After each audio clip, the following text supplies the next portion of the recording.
Olá, muito bom dia para você, muito bom dia para todo mundo. Vamos começar o seu AB1 que está chegando agora, nessa terça-feira, dia 23 de setembro, 11 horas e 48 minutos. Nós estamos juntos pela telinha da TV Asa Branca, pelo G1 Caruaru e região e também pelo Globoplay, hein?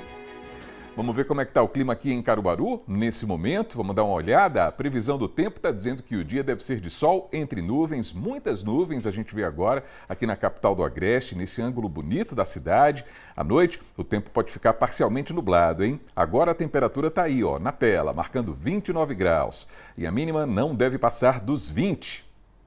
Vamos dar também uma olhada na previsão do tempo em algumas cidades da nossa região. Sempre bom a gente fazer esse passeio, por exemplo, para saber aqui no Agreste ainda em Toritama, ó, como é que está a previsão por lá. 20 graus a mínima, 27 graus a máxima. Em Palmares, na Zona da Mata, mínima de 21 graus, máxima de 29, hein? E em Serra Talhada, no Sertão, mínima de 22 graus. E a máxima pode chegar aos 34 por lá. Nessa edição, pessoal, nós vamos trazer informações atualizadas sobre aquele caso de feminicídio que foi registrado aqui em Caruaru, um crime brutal que tirou a vida de Lindsay da Silva, uma jovem de apenas 20 anos. De acordo com as investigações, ela foi morta com mais de 60 golpes de faca. E ainda, nessa segunda-feira, o suspeito de cometer esse feminicídio foi preso, hein? Ele era namorado de Lindsay e teria confessado o crime. Olha aí a imagem.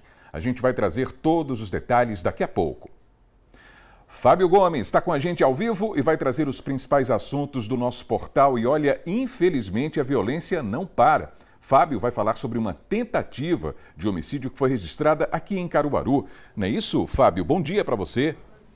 Oi, Almir. Muito bom dia para você, bom dia para todo mundo que está acompanhando a gente aqui nesse AB1 de terça-feira. Infelizmente, Almir, em menos de 24 horas, uma outra mulher também foi vítima da violência, dessa vez no bairro do Salgado. A vítima foi uma mulher de 34 anos, ela foi vítima de tentativa de feminicídio praticada pelo próprio companheiro. Inclusive, a população do bairro do Salgado, quando tomou conhecimento desse fato, ficou revoltada e temos imagens que mostram essa revolta popular de vários vizinhos e moradores que moravam próximo a essa mulher. Esse caso segue sendo investigado pela Delegacia de Polícia Civil aqui de Caruaru e daqui a pouquinho eu volto com outros detalhes, Almir. Combinado, Fábio. Até daqui a pouquinho. E hoje tem cobrança porque tem o Minha Comunidade. E a gente vai falar sobre buracos e esgoto estourado. Tudo reunido em uma rua muito importante das Rendeiras aqui em Caruaru. Porque os moradores querem uma solução e a gente vai mostrar tudo para você.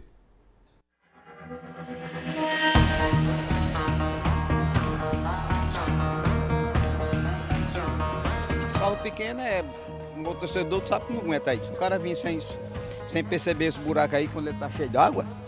Se ele entrar no buraco cheio d'água, ele acaba estourando o motociclista, quer furar um cato ou uma coisa ou outra. Assim.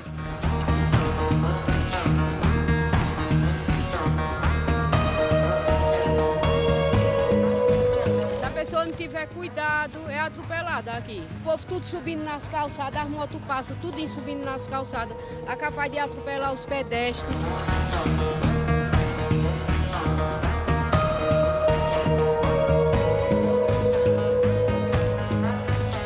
Vai que a gente tá aqui na Rendeiras, é esquecido pelo poder público, né?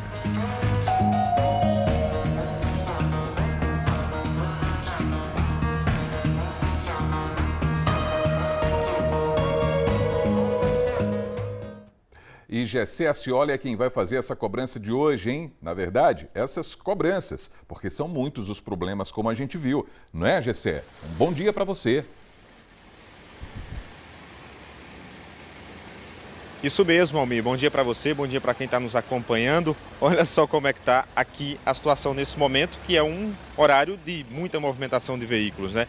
Situação bem complicada, de muito buraco, de muito esgoto estourado, água limpa misturando com água suja. A gente vai mostrar tudo isso daqui a pouquinho aqui no AB1, como vocês já viram aí, né, nesse clipe de abertura, mostrando um pouquinho como é que está essa situação. Daqui a pouco a gente volta cobrando respostas do poder público sobre essa situação aqui no bairro das Rendeiras. E a gente fica imaginando também como fica essa situação em horários de pico, como agora, né? Como a gente está vendo, chegando aí pertinho da hora do almoço. E o Gessé vai trazer todas essas informações daqui a pouco, não é, Gessé? Até já! É isso, e tem outros problemas da comunidade para a gente conferir também, hein? Em um outro bairro. É isso, tem chamado dos moradores e o Franklin Portugal é quem vai contar para a gente o que é que está acontecendo lá no São João da Escócia. Não é isso, Franklin? Bom dia para você. Muito bom dia para você, Almir, e um bom dia a todos que nos acompanham aqui no AB1. A gente já está aqui pelo bairro, pelo São João da Escócia. A gente se desloca aqui por algumas ruas, mas o nosso destino é a rua Lázio. Lá, os problemas, falta de calçamento e também a falta de saneamento. Então, muito esgoto pela rua Lázio. Então, devido aí aos moradores terem entrado em contato com a nossa produção, então a gente vai lá assim ficar ao lado deles para dar esse espaço para que eles mostrem esse perrengue diário, esse problema diário que eles acabam encarando e que pedem do poder público uma solução para que esse cenário ruim, negativo, possa ser transformado completamente. Daqui a pouco a gente volta, portanto, com estas reivindicações dos moradores aqui no AB1, Almir. Muito bem, Franklin Portugal, muito bem e até já. E é isso, pessoal. Lohana Nunes também está com a gente nessa edição, hein? Direto de Bezerros. Ela vai trazer informações sobre mais uma edição do programa Embaixadores da Juventude. Um bom dia para você, Lohana. Bom dia, Almir, para você, para todo mundo de casa. Pois é, de Bezerros. Essa é a primeira edição do programa que acontece no interior do estado. E Bezerros foi a cidade escolhida, a 7ª edição deste programa, o programa de formação de embaixadores.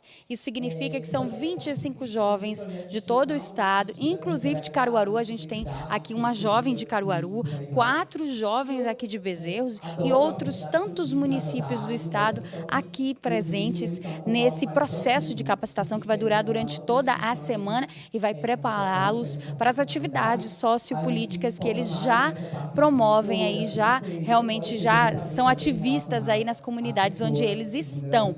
A gente está aqui de Bezerros e já eu volto com todos os detalhes e conversando com esses jovens também. Almir. Muito bem, Lohana, está combinado até daqui a pouquinho.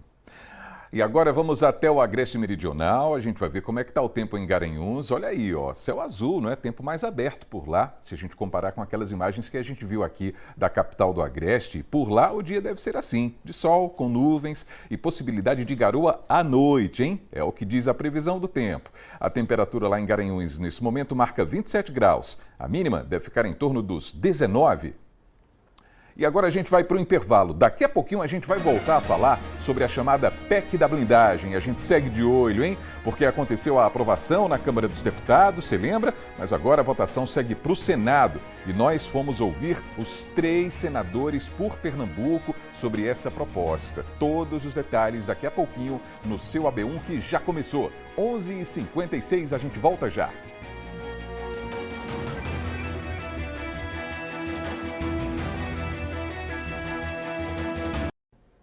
A B1 de volta para você, 11h58. Vamos dar uma olhadinha no movimento do trânsito nessa terça-feira aqui em Caruaru. Ó. Imagens da rua Visconde de Inhaúma, já é a conexão do centro da cidade com o bairro Maurício de Nassau. Esses veículos que estão descendo aí no seu vídeo estão saindo da Visconde de Inhaúma, fazendo essa conversão à direita na rua Armando da Fonte. A gente percebe essa movimentação, mas a gente pode dizer até que é uma movimentação tranquila nesse pedaço do centro da cidade, nessa conexão com o bairro Maurício de Nassau. Vamos seguindo, você viu ontem aqui no AB1 aquele caso de feminicídio que foi registrado aqui em Caruaru. Um crime bárbaro cometido contra Lindsay da Silva, essa jovem aí que tinha apenas 20 anos de idade. De acordo com a polícia, ela foi morta com mais de 60 golpes de faca. Um crime que chocou a região inteira. Ainda ontem, o suspeito do crime, Eduardo Santos de Melo, também de 20 anos, que você viu aí na foto, foi preso. Aí estão as imagens. Ele era namorado de Lindsay e teria confessado o crime. O delegado Márcio George, que está à frente das investigações, falou sobre esse caso. Veja. No local do crime, chegamos de manhã, recebemos informação que essa jovem estava morta no interior do seu imóvel. No local ela foi encontrada em decúbito ventral, com mais de 60 ferimentos provocados por faca. Nós conseguimos imagens no local, verificamos quem seria o autor, descobrimos a identidade dele. Inclusive, ele já tinha sido testemunha de um homicídio aqui na delegacia, então ele foi facilmente identificado. Lá mesmo no local, enquanto a gente fazia a perícia, né, enquanto o perito analisava os vestígios, já sabia a identidade do autor, a equipe já saiu em diligências e logo conseguiu capturá-lo. Um crime muito violento, né? Chamou a atenção o fato que a vítima tinha muitas lesões na região do pescoço, mais de 20 lesões e mais de 60 lesões pelo corpo. Ele foi preso na casa do pai. Ele já tinha trocado a camisa, né, mas a bermuda dele ainda estava suja de sangue. Ele também apresentava algumas lesões na mão, provocadas por faca. Provavelmente no momento em que ele matou a vítima, ele acabou se lesionando. A faca também foi encontrada lá no sofá da residência. E no momento que ele foi preso, ele confessou o crime, disse que já tinha um relacionamento amoroso com essa mulher e que perdeu a cabeça e acabou agredindo, né, a vítima. Ele estava meio confuso, né, dizendo que realmente esfaqueou, mas não soube dizer a motivação. Só que uma testemunha foi ouvida, que também uma amiga da vítima, e relatou que eles já tinham um relacionamento há 7 meses, que eram constantes as discussões, né, que na última sexta-feira ela estava preocupada, não quis dizer o que era, mas estava preocupada, estava meio assustada. Então, já havia esse relacionamento abusivo, né, com muitas discussões, e acabou culminando nesse trágico acontecimento. Ele falou que estava dormindo na casa, que teria sido acordada pela vítima, disse que a vítima estava com a faca, depois da discussão ele tomou a faca e a matou. Mas a gente não acredita nesse fato, provavelmente foi por ciúmes, né, que ele matou a vítima. Ele está sendo preso pelo artigo 121, né, A, que é o de feminicídio, né, a pena vai de 20 a 40 anos.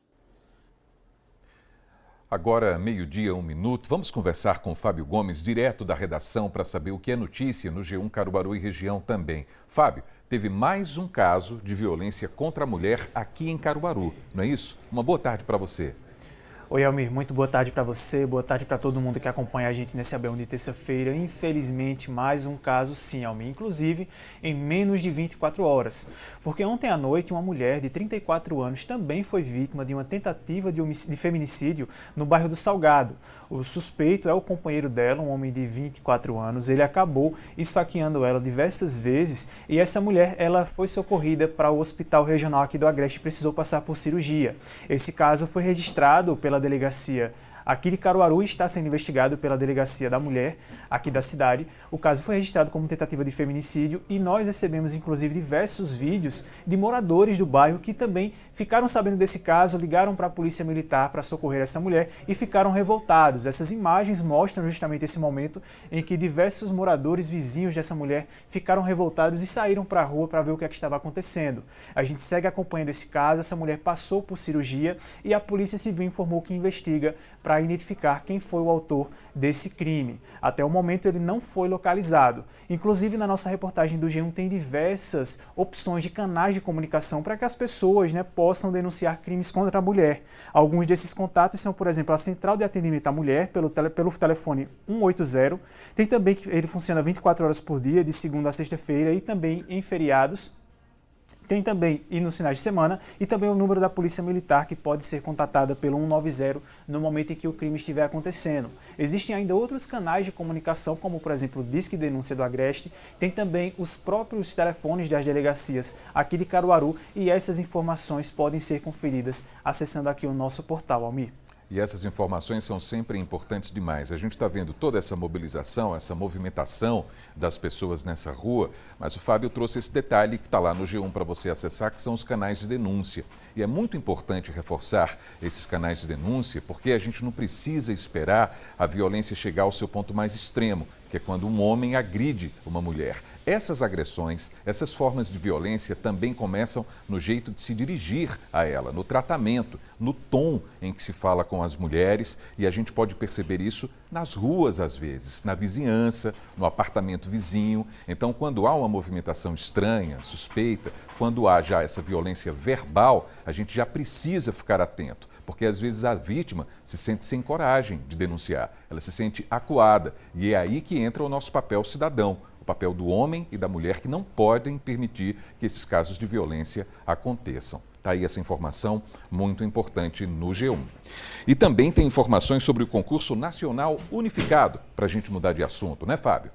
Exatamente, Almir. A gente muda de assunto agora para falar de temas mais leves, né, que são destaque aqui também no G1, e um deles é a respeito do Concurso Nacional Unificado, CNU, que ficou popularmente conhecido aqui no Brasil como o Enem dos concursos. Faltam um pouco mais de 10 dias para a aplicação das provas e a gente traz essa informação porque ontem à noite o Ministério da Gestão divulgou o cartão de confirmação de inscrição desse processo seletivo. Esse documento informa o endereço onde cada candidato vai realizar as provas objetivas que estão marcadas para acontecer no dia 5 de outubro. Aqui em Pernambuco, por exemplo, tem 7 cidades que terão provas aplicadas. São elas Caruaru e Garanhuns, aqui no Agreste, Jaboatão dos Guararapes, Olinda e Recife, e Petrolina e Serra Talhada no Sertão. Os candidatos foram alocados nos locais de prova de acordo com o CEP informado no momento da inscrição. Esse cartão também traz dados como o número definitivo de inscrição, os horários das provas e eventuais informações sobre atendimento especializado ou uso de nome social, caso o candidato interessado tenha preenchido essas opções. Para conferir todos os detalhes e conferir também o cronograma, número de vagas e outras informações sobre o CNU, é só acessar o nosso portal, Almir. Muito bem, Fábio, muito bem. No G1 também tem informações sobre a restituição do imposto de renda? Tem sim, Almir. A Receita Federal liberou hoje a consulta ao 5º lote da restituição do imposto de renda. Esse é o último lote de restituição que o pessoal pode estar conferindo. O pagamento vai acontecer ainda nesse mês de setembro.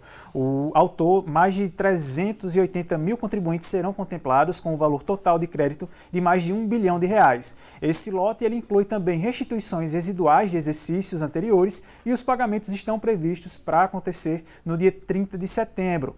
O contribuinte que tem interesse em conferir essas opções de consulta no lote da restituição, ele pode clicar na opção Meu Imposto de Renda e acessar a página da Receita Federal pela internet. E aí no G1 temos todo o passo a passo, inclusive links oficiais onde as pessoas podem entrar no site da Receita e ir direto para essa opção da consulta e também outras informações sobre aquelas pessoas que eventualmente caíram na malha fina, né? Tiveram alguma incorrência, alguma informação incorreta declarada no imposto de renda, eles podem conferir no G1 todo o passo a passo de como fazer essa correção para não cair na malha fina e evitar futuros problemas. Almir. Esses são alguns dos assuntos que estão lá no nosso portal, o G1 Caruaru e Região. O Fábio vai seguir por lá. Grande abraço para você, Fábio, e até amanhã. Obrigado, Almir. Bom trabalho para você e até amanhã. Valeu, muito obrigado.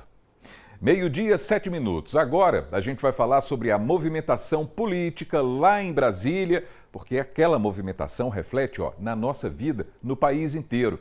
E você acompanhou nos nossos telejornais que foi aprovada lá na Câmara dos Deputados a proposta que tenta tornar mais difícil a punição judicial para deputados e senadores. Olha só, é a chamada PEC da blindagem. Agora, essa PEC vai ser analisada e votada pelo Senado. Então a gente continua de olho. Por isso, o repórter Mário Carvalho conversou com os 3 senadores por Pernambuco sobre essa proposta. Vamos ver? Nas últimas semanas, os olhares dos brasileiros se voltaram ao Congresso Nacional. A aprovação da PEC da blindagem gerou indignação, protestos e discussões. Segundo o texto da PEC, antes de processar um parlamentar, o STF deverá pedir autorização à Câmara e ao Senado. A PEC permite que parlamentares barrem a prisão de colegas determinada pela Justiça em votação secreta. Para a gente entender de forma prática, a PEC da blindagem é como se num jogo de futebol os jogadores só pudessem levar cartão se outros jogadores permitissem. Numa sala de aula, os estudantes só fossem advertidos se os colegas autorizassem. No trânsito, alguém só levasse multa se outros motoristas deixassem. Na semana passada, a maioria dos deputados federais votou a favor da PEC da blindagem. A Câmara aprovou o projeto na terça-feira passada por um placar de 353 a favor e 134 contra. Dos deputados pernambucanos, 19 votaram a favor, 5 foram contra e 1 estava ausente. O projeto agora tramita no Senado. O presidente da Comissão de Constituição e Justiça do Senado, Otto Alencar, do PSD da Bahia, pautou para quarta-feira, como primeiro item da reunião, a PEC da blindagem. A expectativa do senador baiano é rejeitar a PEC na comissão no mesmo dia. Os senadores pernambucanos repercutiram o assunto e comentaram a PEC. Conversamos com os 3 representantes de Pernambuco no Senado. Todos se demonstraram contrários à pauta. A senadora Tereza Leitão, do PT, acredita que o projeto vai de encontro à Constituição. Ele é um desrespeito enorme à população. A mobilização social que foi feita pela lei da ficha limpa, aos contornos que a gente precisa cada vez aperfeiçoar mais, da transparência, do rigor no exercício parlamentar, de sermos todos iguais perante a lei. O senador Humberto Costa, do PT, criticou a PEC e acredita que pautas mais importantes deveriam estar em discussão.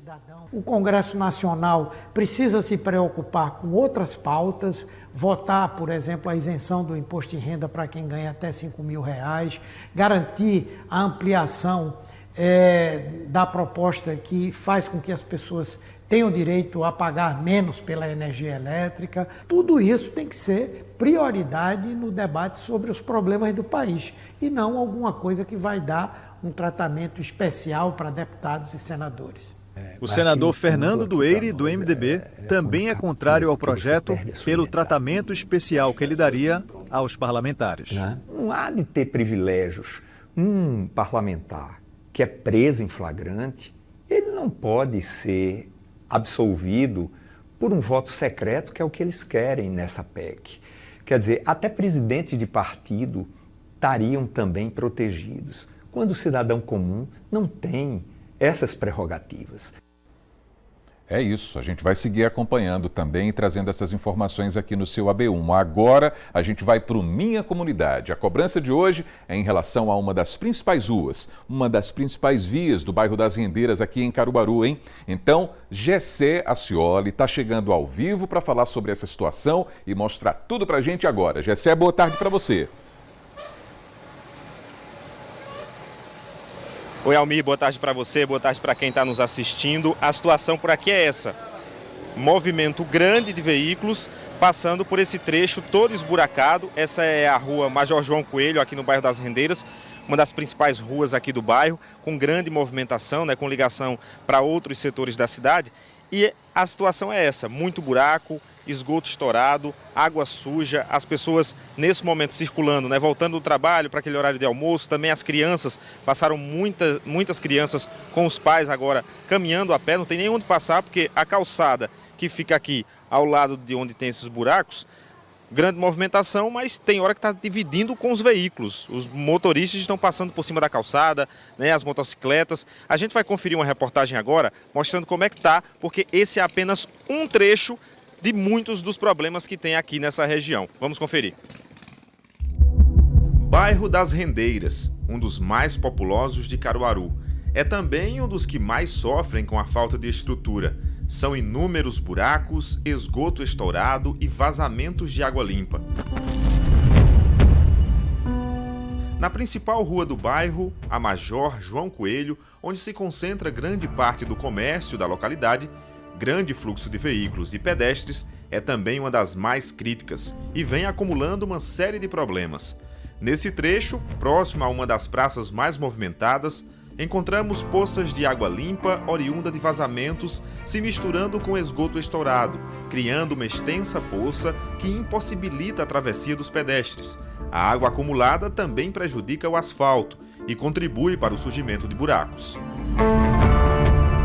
Nesse ponto mais alto da rua Major João Coelho, encontramos o ponto mais crítico. Inúmeros buracos se formaram e tornaram a rua quase que intransitável. Os veículos passando aí, haja amortecedor, Porque vê para aí como é.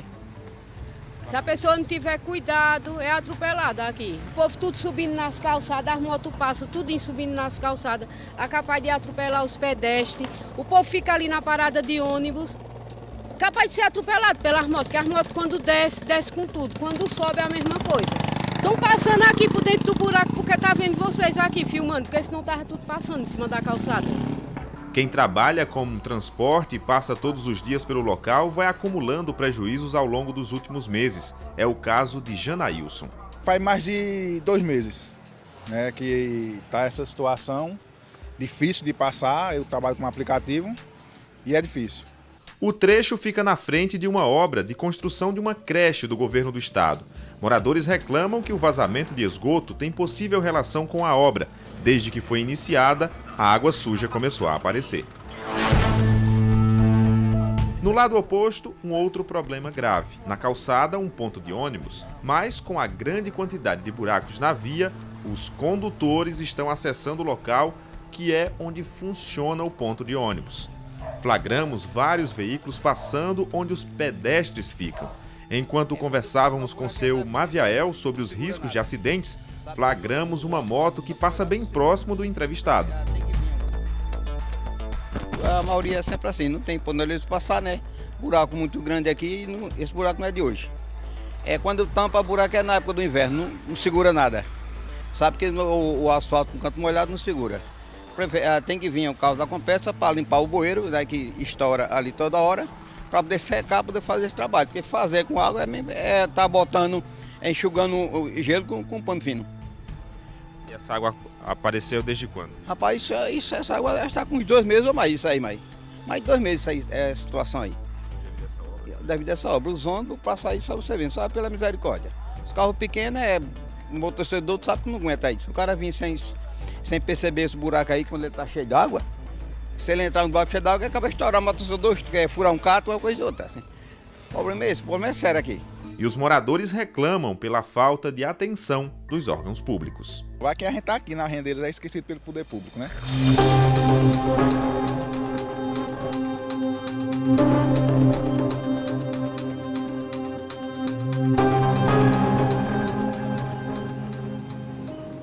Pois é, situação muito incômoda para os moradores aqui no bairro das Rendeiras, né? Porque você está vendo aí, situação lamentável. É carro dividindo a calçada de forma irregular com os pedestres, o risco das crianças estarem tocando nessa água suja, inclusive água contaminada, né? Porque é água de esgoto. E a gente está com moradores aqui que estão cansados dessa situação. Boa tarde, amigo. Você mora aqui bem pertinho e sofre com isso diariamente. Sim. Isso já vem desde o São João. Começou com uma cratera e foi aumentando, veio imprensa para tentar resolver, solucionar o problema e, resumindo, já vai para uns 7 a 8 meses que nossa rua está assim, que é a principal da Major João Coelho. Como representante aqui do bairro, como não só eu, como todos que estão aqui, a gente somos motoristas, temos nossos veículos.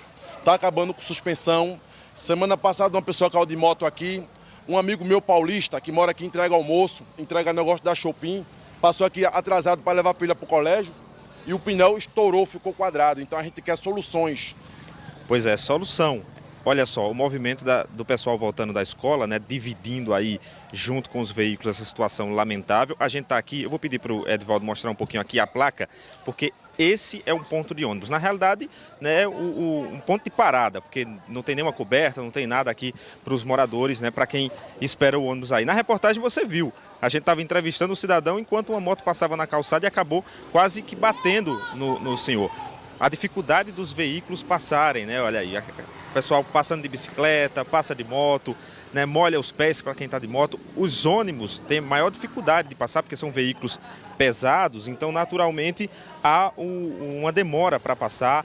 Isso congestiona, né? Traz problemas para todo mundo que passa por esse local. E como nós citamos, é a via principal, a artéria principal de escoamento de todos os veículos, né, toda a frota que passa por aqui, exatamente por ser uma rua muito movimentada. Nesse momento aí a gente está vendo o pessoal passando em cima da calçada com a motocicleta, dividindo com os pedestres. Lamentavelmente, uma situação difícil, né, porque não é a melhor alternativa, não é a alternativa correta, afinal de contas a calçada é para os pedestres, mas se não resolve na rua, a gente fica com esse problema generalizado. E aí a gente recebeu uma nota aqui da Prefeitura, através da Secretaria de Infraestrutura Urbana e Obras, informando que o governo do estado de Pernambuco está construindo uma creche. Você está vendo imagens aí da creche na Avenida Major João Coelho, aqui no bairro das Rendeiras, que é essa rua que a gente está. E durante a execução das obras, identificou um minadouro de água que estava gerando danos para a pavimentação. As intervenções necessárias estão sendo planejadas e, após concluídas, a CIURB poderá realizar a manutenção da via. Então a gente vai seguir cobrando, né? Foi identificado então esse minadouro que de fato a gente observa, né? Porque é muita água suja que vai surgindo aqui no pavimento e criando esses buracos, e a gente vai reforçar que voltaremos aqui para cobrar, até porque se tem uma resposta de que vai ser solucionado, a gente vai voltar para cobrar. Está aqui o calendário na mão do amigo, eu vou pedir para o Edvaldo mostrar. 2 de dezembro terça-feira, 2 de dezembro, a gente vai voltar aqui, porque seria um tempo aí hábil para resolver esse problema e que seja de forma definitiva. Afinal de contas, a gente está falando de infraestrutura, de mobilidade e também de saúde pública, porque tem água jorrando de forma suja aqui nessa rua tão importante para o bairro das Rendeiras, como todo o bairro, né? Todos os problemas devem ser resolvidos. Eu volto contigo, Almir. Gessé, muito obrigado pelas informações ao vivo aqui no AB1. Tá aí o tamanho do problema, no meio da rua, como a gente viu.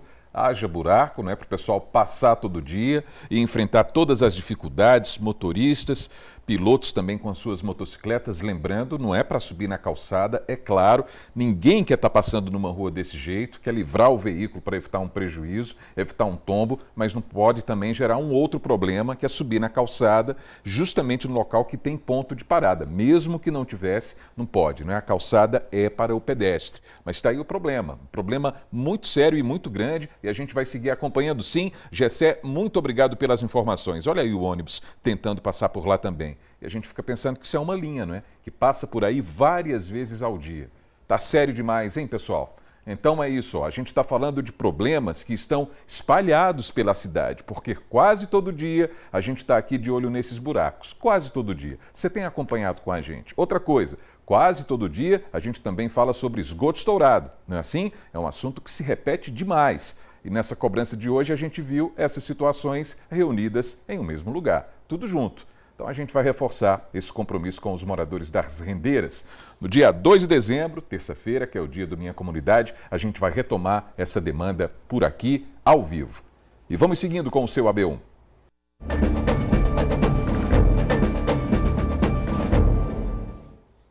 A gente abre espaço para divulgar 2 casos de pessoas desaparecidas.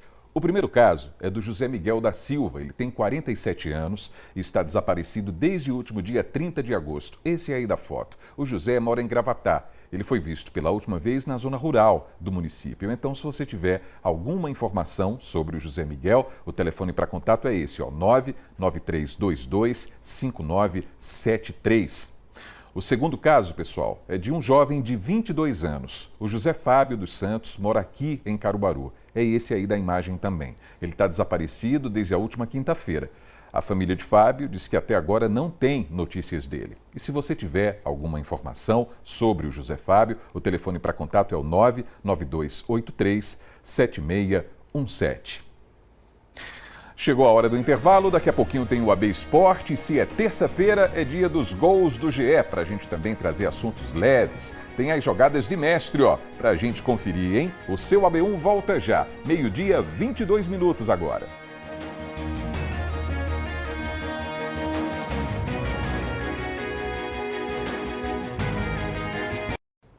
E o seu AB1 está de volta, 12h, 24 minutos, e a gente aproveita para dar mais uma olhadinha no movimento do trânsito, mais um passeio ali pelo centro da cidade, dessa vez na rua Vigário Freire. Movimentação intensa para quem sai da Capitão João Velho. O pessoal que está aí cruzando o centro da cidade nesse momento, movimentação de pessoas também a gente percebe, ó, mais à esquerda do seu vídeo, na parte mais alta, e a movimentação intensa, porque quando passa do meio-dia é assim que fica o centro da cidade, não é? Imagens ao vivo para você. E também ao vivo, a gente vai seguir para o São João da Escócia aqui em Caruaru, porque tem outros problemas de comunidade para a gente ver. Os moradores entraram em contato com a gente pelo WhatsApp. Franklin Portugal foi para lá para mostrar o que é que está acontecendo. Franklin, boa tarde para você. Muito boa tarde para você, Almir. Boa tarde a todos que nos acompanham aqui no AB1. Deixa eu sair do carro. A equipe do Carro Link aqui sempre em alerta, né? A gente está no São João da Escócia, na rua Lázio. Robson Santos mostrando para a gente aqui as condições dessa rua. Essa foi a reclamação dos moradores em relação à rua Lázio, no São João da Escócia, a falta de calçamento e também falta de saneamento. E eles falam que quando chove, a situação piora muito. Robson Santos continua mostrando esse esgoto aqui, né? Correndo rua abaixo. É uma situação que realmente deixa o pessoal aqui revoltado. Chegar aqui junto para falar com os moradores. Os moradores se reuniram aqui, né? Para dar mais força a essa voz, a voz da reclamação. Boa tarde, primeiramente. Como é o nome do amigo? Boa tarde, meu nome é Jodeilson. Jodeilson, o que falar disso aqui? Isso já foi comunicado à prefeitura? Como é a situação de vocês? Já que foi muito comunicado já. Eu moro aqui desde 2003. Então, esse tempo todinho aqui, a gente sempre vem conversando com muita gente conhecida para ver o que é que pode ser feito aqui. Pode dar uma olhada, ó, o estado dela. Quando chove aqui é pior, aqui fica cheio de lama aqui e fica difícil de você locomover tanto com o carro como a moto e até mesmo andando a pé. Então, o que eu peço às autoridades é para que eles olhem e observem direitinho aqui para a gente calçar essa rua, que essa rua aqui muita gente diz que consta calçada.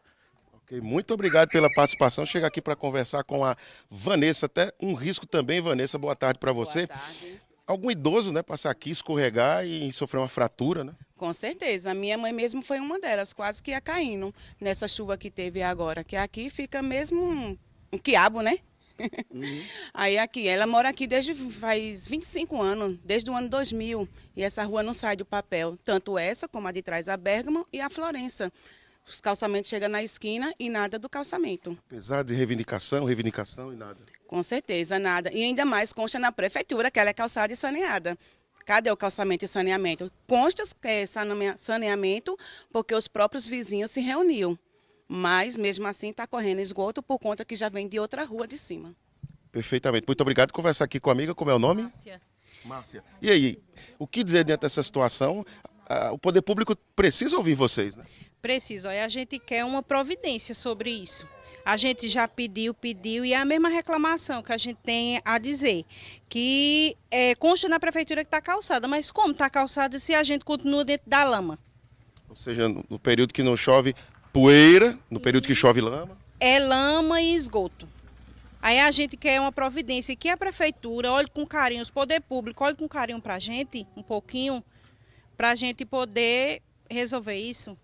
Muito obrigado pela participação. A gente tem uma nota aqui da Prefeitura, vou repassar os moradores também acompanhando aqui, né?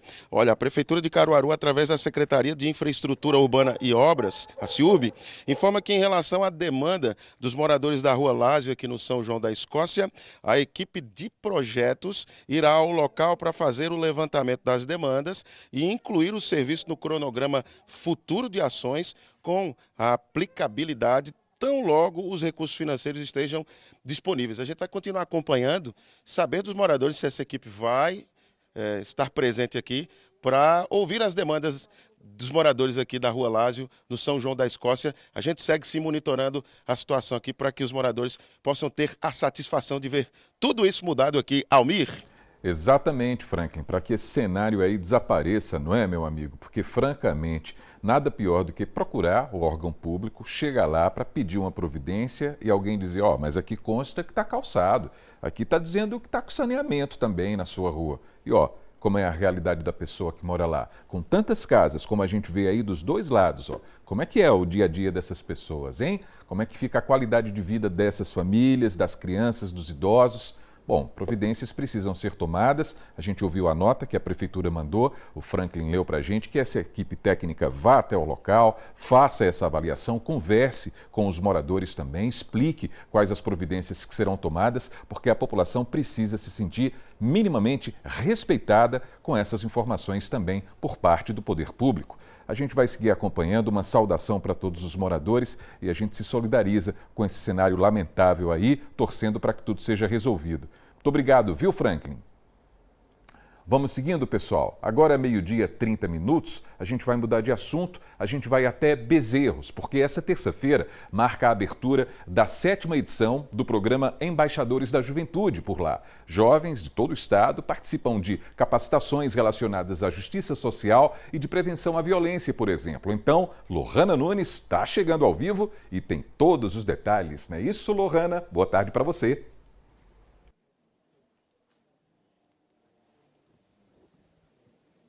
Isso mesmo, Almi. Boa tarde para você de casa. E eu falo de Bezerros justamente para falar sobre esse assunto, né? Eu estou aqui com duas mulheres potentes do meu lado. A primeira, Joana Figueiredo, a secretária de Justiça, Direitos Humanos e Prevenção à Violência do Governo do Estado, que é um parceiro da ONU, né, na promoção aí desse evento. E quem está recebendo é a Prefeitura de Bezerros e a prefeita Luciele Laurentino, não posso errar o nome dela. Mas a gente vai começar conversando com a secretária. Secretária, seja bem-vinda ao AB1. Eu queria que você falasse um pouquinho desse evento, que preferiu agora vir para o interior, né? Pela primeira vez a edição sendo realizada aqui no interior. Boa tarde, seja bem-vinda. Olá, muito boa tarde. Estamos vivenciando hoje um momento de fato histórico.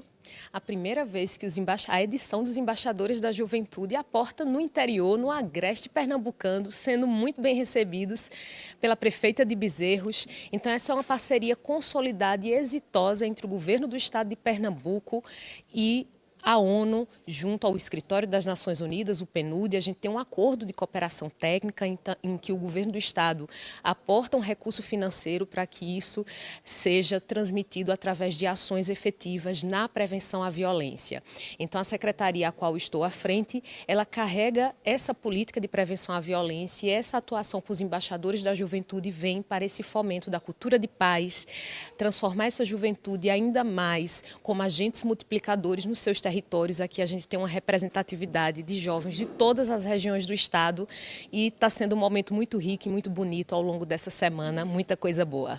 Exatamente, como ela disse, durante toda a semana eles ficam aqui em Bezerros recebendo essa capacitação, várias palestras e cursos que eles vão receber para atuarem nas comunidades onde eles estão. E a gente, claro, vai conversar com a prefeita Luciele prefeita, né? Melhor dizendo. Prefeita, eu queria que você falasse um pouquinho sobre receber esse pessoal aqui, porque vocês se disponibilizaram e receberam pela primeira vez no interior, né? Tem 4 jovens da cidade aqui, ou seja, realmente que eles trabalham ativamente na comunidade, né? Seja bem-vinda ao AB1. Boa tarde. Obrigada pela oportunidade. Primeiro, agradecer à ONU, né, todo o escritório, a agência que trata diretamente do combate à violência e às drogas, receber todos esses jovens, são 25 jovens do estado de Pernambuco inteiro, debatendo como a gente, através da nossa potência, através dos nossos territórios, a gente pode transformar o mundo, e como eles já atuam, porque tem uma potência de juventude. A gente estava aqui mais cedo conversando um pouquinho sobre as histórias, sobre os territórios deles, então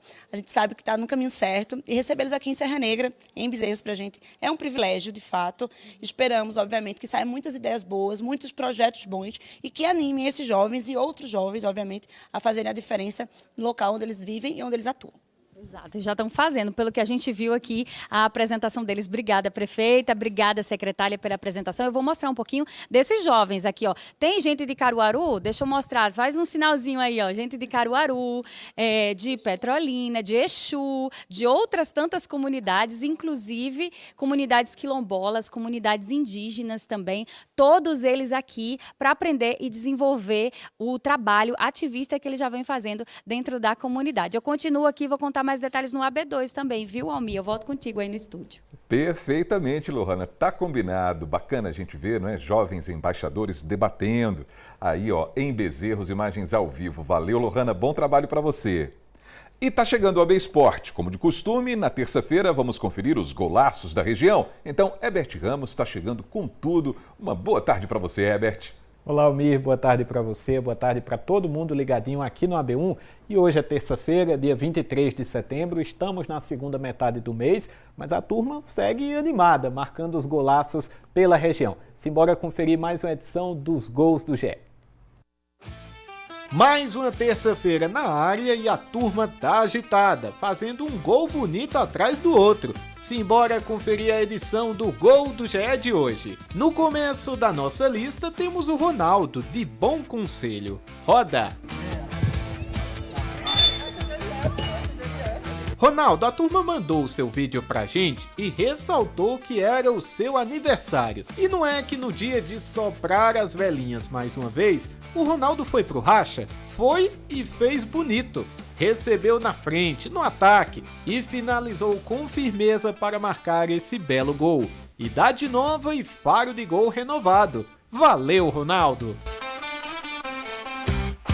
O segundo golaço de hoje vem lá de Garanhuns.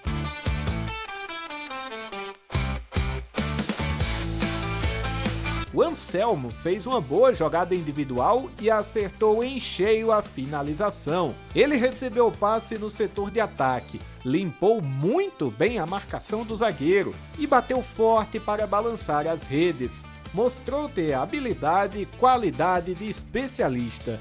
Valeu, Anselmo, mandou bem demais. Seguimos no Society, mas agora aqui em Caruaru, porque o Kleber balançou as redes em bela cobrança de falta. Roda! O Kleber partiu para a cobrança com muita velocidade e finalizou com o pé direito. A bola foi com muita força, mas tanta força que passou pela barreira e superou também o goleirão, que até tentou chegar na bola, mas não conseguiu. Festa do Kleber aqui em Caruaru. O quarto gol é de um pequeno, mas um pequeno muito bom de bola. Gustavo de Bonito foi quem fez. Golaço.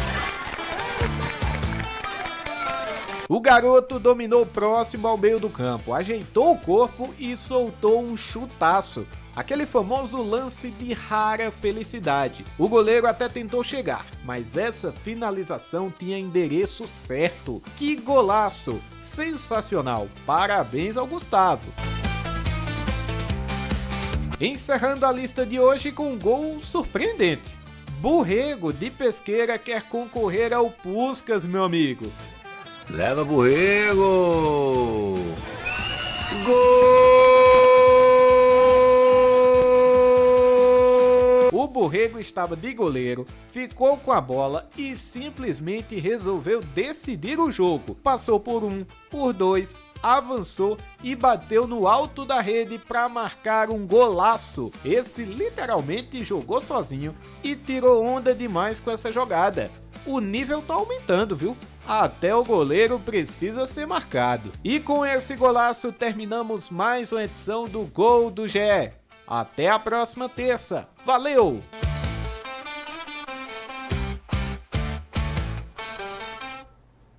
Gostei, hein, Herbert? Gostei de ver a turma de hoje também. Agora vou ter aqui um momento de louvação ao goleiro, né, meu amigo? Aí é demais. Tem que marcar o goleiro também, hein, Herbert? Tem que marcar o goleiro porque a turma tá caprichando, fazendo um gol mais bonito que o outro e até os goleiros estão mandando muito bem aqui no Gol do GE. Sempre muito bacana fazer esse quadro. E, Elmi, a gente lembra que no fim de cada mês a gente abre uma votação aqui para que o nosso público escolha o gol mais bonito exibido naquele mês.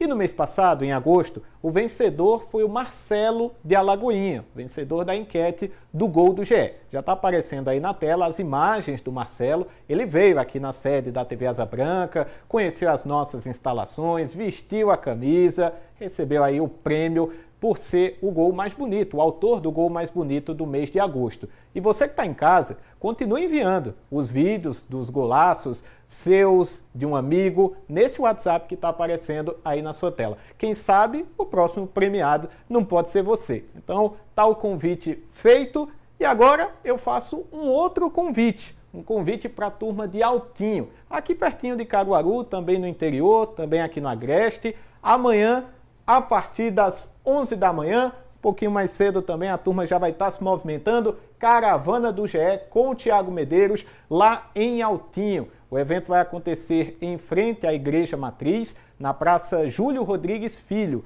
ali no centro da cidade. E está todo mundo convidado para fazer aquela festa, aquela resenha. Alô, turma do bairro Vila Nova, do bairro Boa Vista, do centro, Olaria, Coab, enfim, vários bairros, uma cidade muito aconchegante e a turma gosta bastante de futebol, gosta da resenha e vai poder acompanhar essa caravana lá e fazer aquela graça com o Thiago Medeiros. E o Thiago mandou um vídeo curtinho pra gente falando sobre essa visita dele ao interior.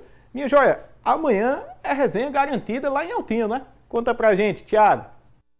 Minhas joias de Altinho, ó, quem tá aqui pegando estrada, partiu Altinho?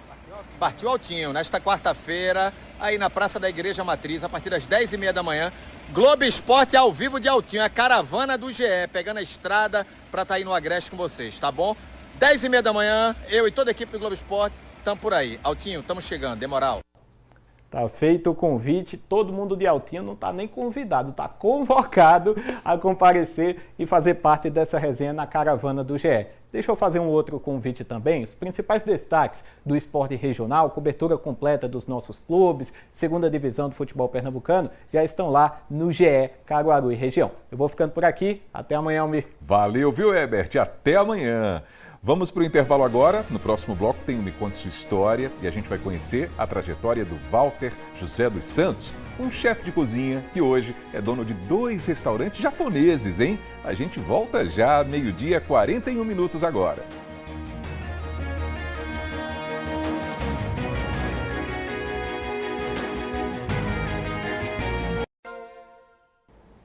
Estamos de volta e olha só, hoje é o dia de uma delícia muito apreciada. 23 de setembro é o dia do sorvete e com a chegada da primavera o tempo vai ficando mais quente. É nessa época que as sorveterias começam a ficar ainda mais movimentadas. Afinal, no calor, um sorvete sempre cai bem para a gente se refrescar. Veja.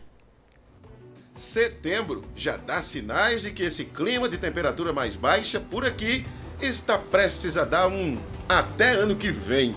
Isso porque já se vê dias de tempo mais firme e sol se mostrando sem timidez alguma. Combina mesmo com este dia do sorvete.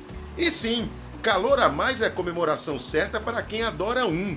É para esquecer do mundo por alguns instantes e entrar neste transe gelado. Elineide é a dona desta sorveteria próxima à estação ferroviária. Ela acredita que o movimento deve aumentar em pelo menos 60% nos próximos meses.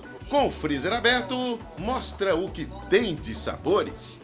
Nós temos aqui o ovo maltine, temos sorvete de baunilha, Oreo, morango, bombom, Ferrero Rocher, sensação, morango silvestre, alfajor, que a base do alfajor é o do nosso queridinho doce de leite. Temos ninho com Nutella, nata goiaba, delícia de morango, em torno de mais ou menos 50 sabores. Tentações multiplicadas. Multiplicadas, preparadas para o nosso verão. Se Deus quiser, será um verão maravilhoso. São as opções no geral, porque tem também os queridinhos, os pedidos belamente nestas taças. Bonito e bem ornamentado, e a Elineide vai explicar aqui cada um deles para mim. São taças muito bem elaboradas, né? Deliciosas, que trabalhamos com ela. Vem com kiwi, morango, brigadeiro de ninho, geleia de frutas amarela, o sorvete, o chantininho, canudinho e o moranguinho.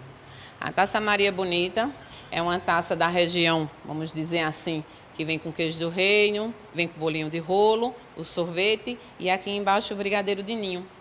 Aqui nós temos a taça estação. Ela vem com 3 bolas, que é o nosso queridinho doce de leite que está aqui embaixo. Temos também brigadeiro de ninho em volta, com raspa de chocolate branco e o M&M e o cascãozinho. São combinações inusitadas, mas que dão certo. Dá um certo, sim. Agora, a escolha do sorvete, quem manda é o cliente. De acordo com o que a gente tem na casa, que estamos aproximadamente em torno de 50 sabores, o cliente diz o sabor e a gente organiza a taça, monta a taça. Neste dia do sorvete, é para lembrar que os fãs sabem de qual os pontos certos na cidade. Nesta outra sorveteria, localizada na Avenida Rio Branco, flagrantes de uma delícia que refresca. Registramos a Suzanir no ato. Ela e o sorvete. Deu para ver a viagem dela na sensação. Me fala aí, quando o tempo esquenta assim, esse calor chama o quê? Tomar um sorvete, né? Excelente ideia. Muito calor, então a gente fica andando na cidade, fazendo compras, aí pensa logo no sorvete. Vamos na sorveteria. Dá para relaxar? Dá para relaxar aqui, um ambiente bom, saboroso, sorvete, muito bom. Ana Clara bota o sorvete no meio do bate-papo. Resenha com as amigas, pós-aula, conversar, refresca e tudo. Muita fofoca. Papo em dia. Botar papo em dia, brincar. Ainda mais um sorvete de tangerina que refresca, que sol. Muito gostoso. O dono, que tem 22 sorveterias e franquias nos estádios de Pernambuco, Paraíba e Ceará, fala que sempre tem lançamento. Esse ano nós temos amarena, iogurte com frutas vermelhas, jabuticaba, dentre outros. Como é que o público acaba recebendo os lançamentos? Com certeza recebe bem, viu? Assim como os outros, o pessoal recebe bem. Curiosidade, querendo experimentar o que tem de novo. Experimentar, né? O que tem de novo. E nós sempre temos lançamento. Todos os meses do verão nós fazemos lançamentos. E há uma preocupação também com públicos de diversas preferências. Nós temos hoje uma variedade de mais de 86 sabores de sorvetes, né? O que representa a maior diversidade de sorvete no estado de Pernambuco. Aí se inclui zero açúcar, zero lactose, vegano, o gourmet e o tradicional. Neste dia, portanto, fica difícil dar uma desculpa, né? Por que não, então, se juntar a um bom sorvete?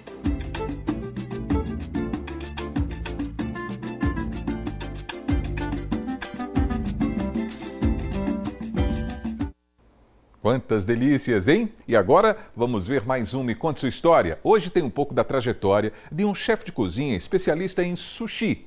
Ele nasceu em Bezerros, aqui no Agreste, mas a paixão pela culinária japonesa o levou a ser premiado no país oriental. Veja na reportagem de Franklin Portugal e Robson Santos.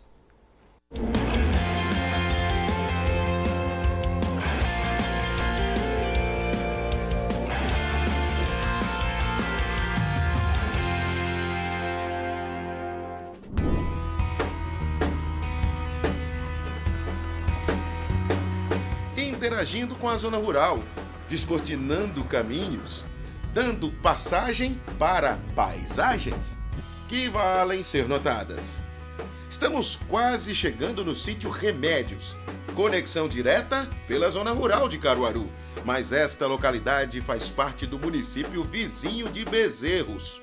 Pronto, estamos no sítio Remédios. Nesta região nasceu ele, Walter José dos Santos, 48 anos. Walter lembra pouco das dificuldades da infância. Sabe, na verdade, pelas histórias dos outros. Era o pai trabalhando no Rio de Janeiro e a mãe vivendo aqui na zona rural de Bezerros. A mãe sempre falava que dificuldade de emprego, né?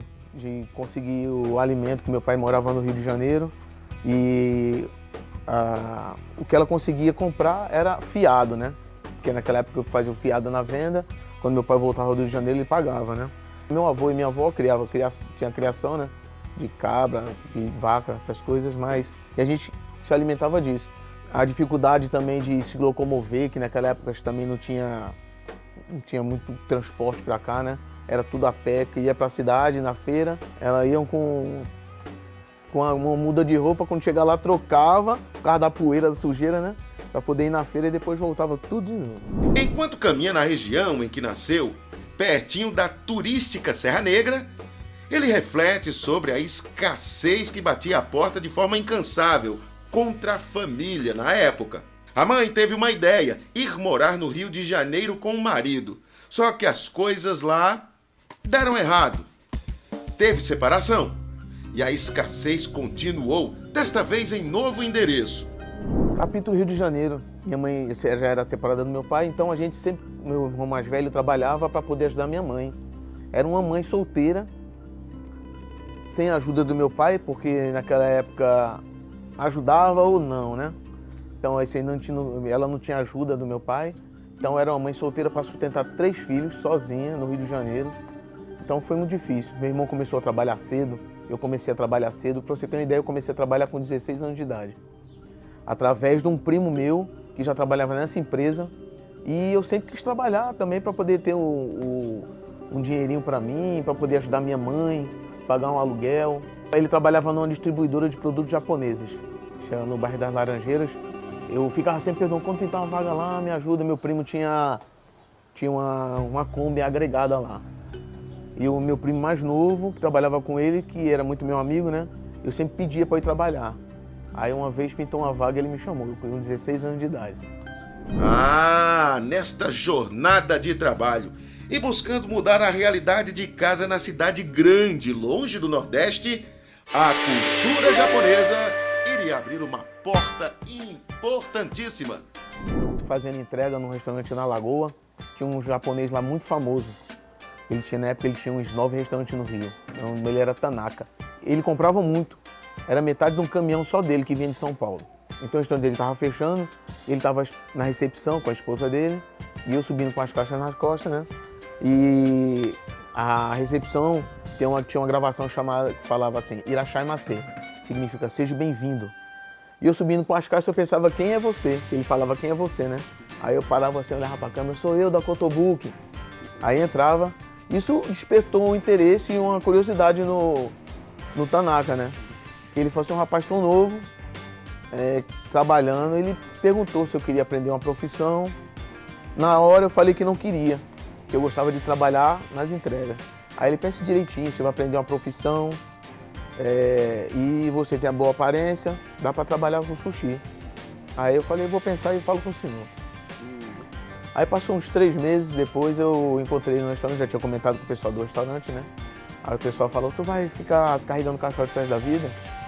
Aí pintou, pô, tem que aprender uma profissão, né? Todo mundo tem uma profissão, né? E fui falar com ele. Aí ele falou, ó, você quer começar agora? Aí eu falei, não, hoje eu não começo porque eu tenho que terminar meu trabalho, mas amanhã eu começo. Ele, amanhã você vai na Lagoa, fala com o gerente lá, que era o Nascimento, pegue sua roupa e me espere lá. Aí, no outro dia eu fui trabalhar. Agora, o Walter que conta a história sai de cena e dá lugar a este aí, Sushi Man. Tanaka me deu uma oportunidade e eu abracei com a oportunidade de crescer na vida, né? Então a oportunidade pintou, eu abracei a oportunidade e soube aproveitar, né? Eu sempre tive um pensamento que falava assim, se você quiser fazer uma coisa bem feita, faça como fosse para você. Então eu faço uma comida para você como fosse para mim. Então comecei como lavador de louça, ajudante de cozinha, cozinheiro, ajudante de sushi man e virei chefe de sushi. Pronto! Na posição de Sushi Man, ele só evoluiu, não mais parou, mas decolou. Foi a habilidade adquirida que foi sendo aperfeiçoada, com merecimento de nota alta a cada dia de trabalho. Walter percebeu que estava pronto para ganhar o Brasil e o mundo. Eu comecei a participar de campeonato depois que eu vim para Recife. Que eu trabalhava num restaurante e decidi abrir um restaurante para mim.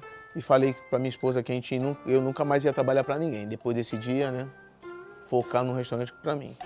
Estava vendo nas redes sociais um chefe do Japão, que morava no Japão, e todo ano ele vem para o Brasil para poder dar uma aula de lamen.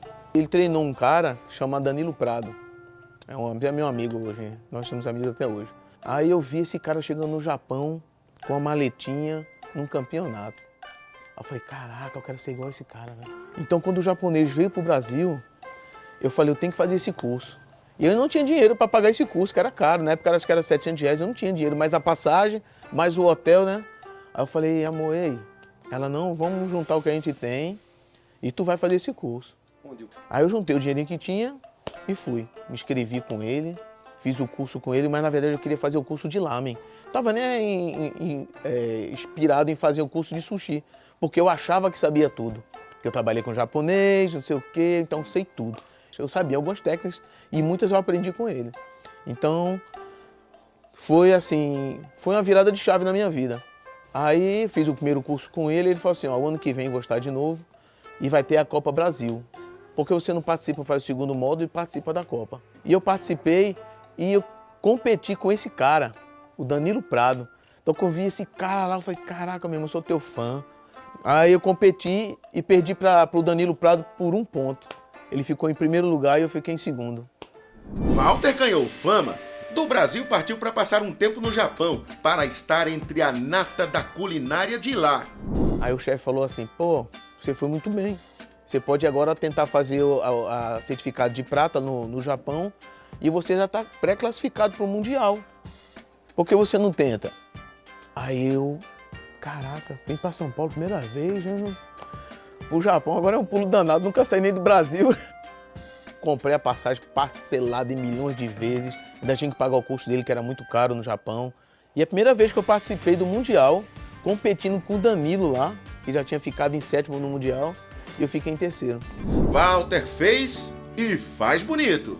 Tem reconhecimento. Então aqui é o meu número do competidor, aqui é meu nome em português e aqui é meu número em japonês. Lá no Japão eles sempre falam o primeiro nome e o último nome. Então aqui em japonês está escrito Baruteru Santos. A trajetória deste filho de Bezerros tem quilometragem, viu? São quase 30 anos de profissão. Walter já participou de campeonatos nacionais e hoje foca em disputas e títulos internacionais.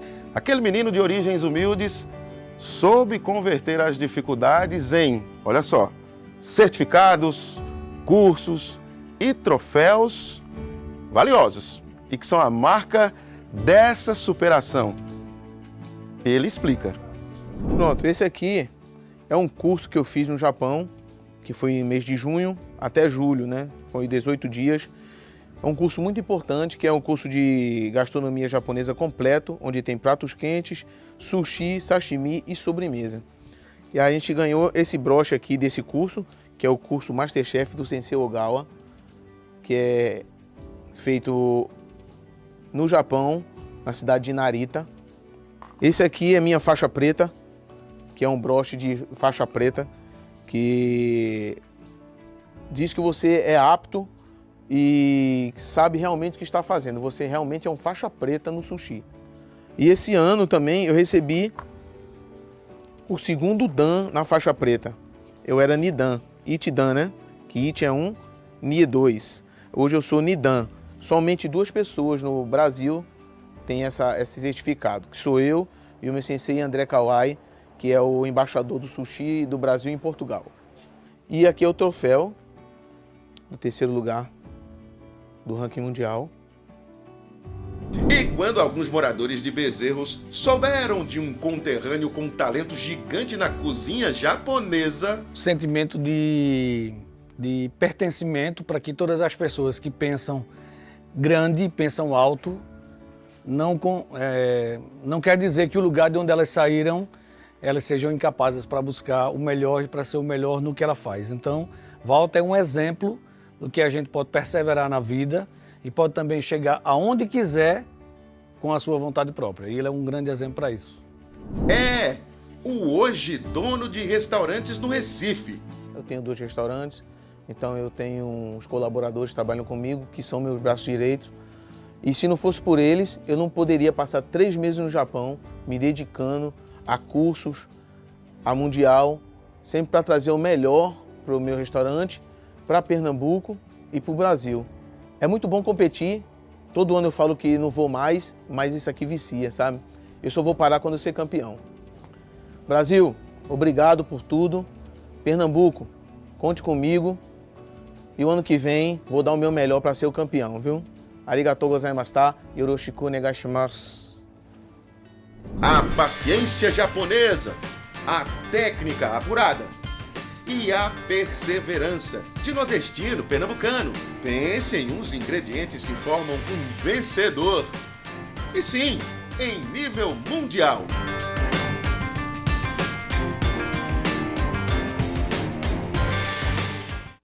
Parabéns, Walter, que história, você já é um grande campeão, né não? E daqui a pouquinho tem o Panorama CBN. A gente vai conversar com a articuladora de difusão do Programa de Mediação de Conflitos aqui de Pernambuco, Sara Paixão. O Panorama começa às 2h na rádio que toca notícia. E assim termina o seu AB1 dessa terça-feira. Claro, agradecendo a sua companhia aí do outro lado e marcando um novo encontro para amanhã, a partir das 11h45. Uma boa tarde para você e até lá, se Deus quiser.